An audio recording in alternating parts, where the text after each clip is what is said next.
To John Cornyn from his office at the U.S. Capitol and wanted to know what assurances he brought back. Senator, good morning to you. First question here. What specifically do you want Mexico to do? Well, we want Mexico to stop, or at least to help slow down the humanitarian crisis that is the waves of humanity coming across the border. We also want them to do more to stop the fentanyl and other drugs that took the lives of 108,000 Americans last year. In my recent trip to Mexico City with colleagues, there were 12 of us, bipartisan, bicameral group.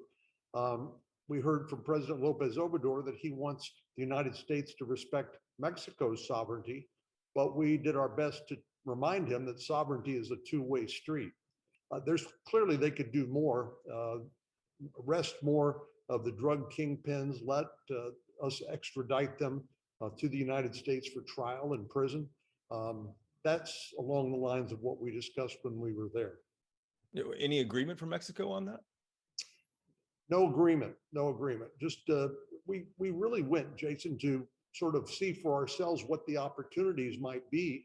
And lest it sound like it was all negative, I do believe that Mexico, as a result of the USMCA and the successor to NAFTA, with a lot of the reshoring of manufacturing out of China because of geopolitical concerns, that Mexico could be the net beneficiary of that. There's already established supply chains and manufacturing between the United States and Mexico.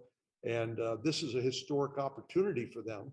But I also believe that they're going to have to help us deal with these basic problems of law and order. Senator, you said that failure of Mexico doing something will have a negative impact on our historically strong partnership. Reading that, it sounds like a threat there. If Mexico does not take any action, what will happen? Well, there's a lot of ideas being floated around. Some of my colleagues want to designate the cartels as foreign terrorist organizations. That might make us feel better, but I don't really think it provides any additional legal authorities we don't already have.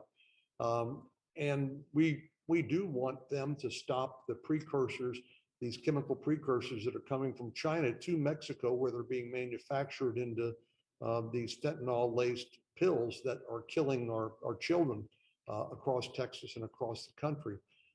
So it's not an easy relationship, but that's what I mean when I said if President Lopez Obrador wants us to respect Mexico's sovereignty, which is what he continually says, then he needs to respect American sovereignty. And that includes the safety and security of our border and our people.